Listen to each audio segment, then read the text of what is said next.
आजमगढ़ के अतरौलिया विधानसभा में पहुंचे कैबिनेट पंचायती राज मंत्री, अल्पसंख्यक कल्याण व वक्फ बोर्ड मंत्री एवं राष्ट्रीय अध्यक्ष भारतीय सुहेलदेव समाज पार्टी ओम प्रकाश राजभर ने कार्यकर्ताओं के साथ पंचायत चुनाव को लेकर दिशा निर्देश दिया।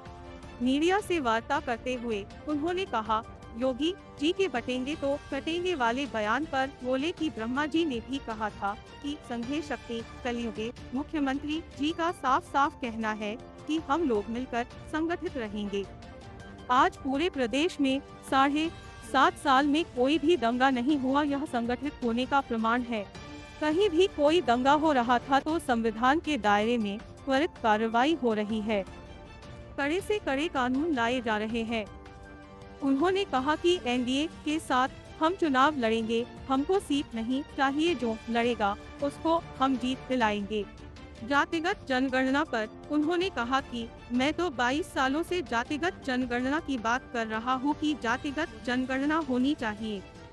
कांग्रेस सत्ता में रहने के बाद भी जातिगत जनगणना की बात कभी नहीं कही। 4 बार सपा सरकार ने भी जातिगत जनगणना नहीं करा पाई। इससे बेहतर तो बिहार में नीतीश कुमार की सरकार थी, जिन्होंने किसी तरह से जातिगत जनगणना करवाई।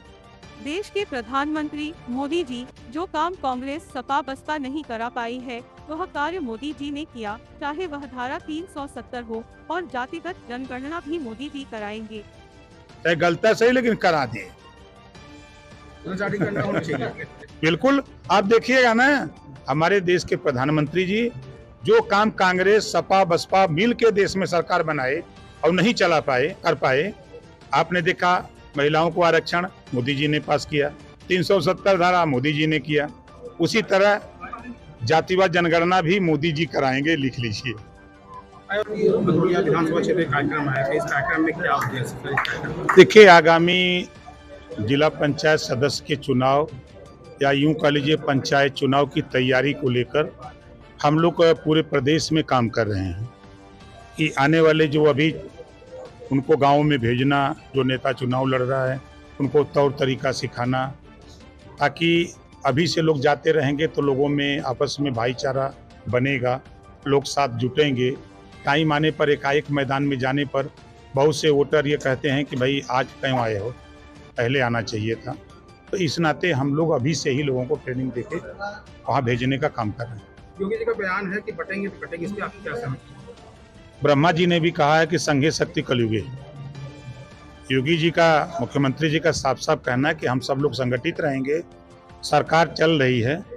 आप बताओ कि दंगा 7.5 साल में एक भी दंगा नहीं हुआ। आज हम संगठित होने की ही देन है ना कि हम दंगा नहीं होने पा रहा है। आज कर्फ्यू नहीं लग रहे हैं। आज कहीं भी अगर जुल्म जाति अत्याचार हो रहा है तो संविधान के दायरे में त्वरित कार्रवाई हो रही है, उसमें जांच हो रही है, दोषी पाए जाने पर उसके खिलाफ कार्रवाई हो रही है, कड़े से कड़े कानून लाए जा रहे हैं। लोकसभा चुनाव में एनडीए की हार भी हुई है, और क्या विधानसभा में सूर्यदेव पार्टी भी भाजपा के साथ चुनाव लड़ेगी? विधानसभा एनडीए के साथ हम चुनाव लड़ेंगे, हमको सीट नहीं चाहिए, जो लड़ेगा उसको जितवाएंगे। लोकसभा में एनडीए को मिली हार के बाद अधिकारी कर्मचारी की कार्यशैली पर सवाल उठ रहा था, लेकिन चुनाव के बाद भी अधिकारी और कर्मचारी की कार्यशैली अभी सुधार नहीं हुआ है। इसमें आम जनता का काम नहीं हो पा रहा है, इसके लिए क्या कहेंगे? जिसका काम ना हो हमसे मिले, कैसे नहीं सुनेंगे? हम सुनाते हैं, सुनते हैं। 10 विधानसभा में उपचुनाव की जीत के लिए एनडीए की रणनीति क्या है?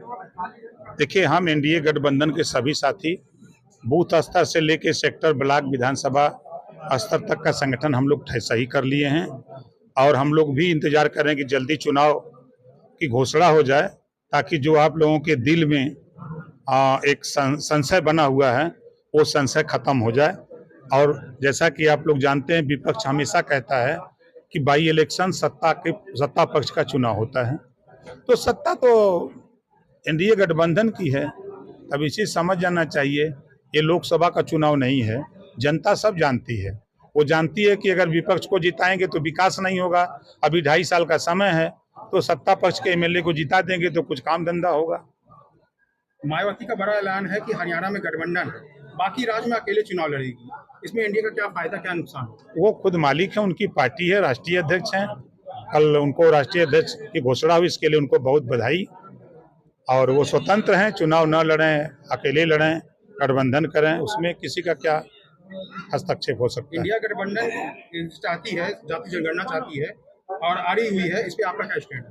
हम 22 साल से कहते हैं, हम बराबर कहते आ रहे हैं जातिवाद जनगणना को लेके, लेकिन जब ये सत्ता में रहते हैं, 60 साल कांग्रेस का शासन था, तब ये जातिवाद जनगणना नहीं किए, तब इनको पिछड़े दलित अल्पसंख्यक नहीं दिखाई दिए। 4 बार समाजवादी पार्टी की सरकार थी, तब ये जातिवाद जनगणना नहीं करा पाए। इन लोगों से तो बढ़िया नीतीश जी थे जो चाप के करा दिए, चाहे गलत है सही लेकिन करा दिए। जनगणना होना चाहिए। बिल्कुल, आप देखिएगा ना, हमारे देश के प्रधानमंत्री जी जो काम कांग्रेस सपा बसपा मिल के देश में सरकार बनाए और नहीं चला पाए कर पाए, आपने देखा महिलाओं को आरक्षण मोदी जी ने पास किया, 370 धारा मोदी जी ने किया, उसी तरह जातिवाद जनगणना भी मोदी जी कराएंगे, लिख लीजिए। अयोध्या और मैनपुरी में सपा नेताओं पर रेप का गंभीर आरोप लगा, इसके बाद भी सपा बड़े नेता बचाव में उतर गए, इस पे क्या कहें? भाई, जब उनकी सरकार थी तब उस पार्टी को लोग गुंडों की पार्टी कहते थे, गुंडों की सरकार। तो अब तो नाम आने के बाद तो जो फोटो चेहरे सब वो तो बचाव मुद्रा में रहेंगे ही। आखिरी सवाल ये है कि आपकी पार्टी विस्तार की मूड में है, अन्य राज्यों में आपकी क्या तैयारियां चल रही हैं? पूरी तैयारी है, हम लोग बिहार के 38 जिले में 36 जिले में पूरी तैयारी, संगठन हमारा पूरा हो गया है। महाराष्ट्र में जो बम्बई का इलाका है जहाँ करीब 22 सीटें हैं, जहाँ उत्तर भारतीय 48 से लेके 50% अकेले हैं, उन 22 सीटों पर हम चुनाव लड़ने की तैयारी कर रहे हैं। हमारे एनडीए गठबंधन में हमको सीट मिलेगी तो साथ लड़ेंगे, नहीं मिलेगी तो अकेले भी लड़ेंगे। आज कई कार्यकर्ता और कई जनता आपसे मिली है, समस्या के लिए प्रार्थना पत्र दिए, उनके लिए आप क्या? देखिए, जो चीज़ें मिली हैं हम लोग यहाँ बैठेंगे गाड़ी में, उसको देखेंगे।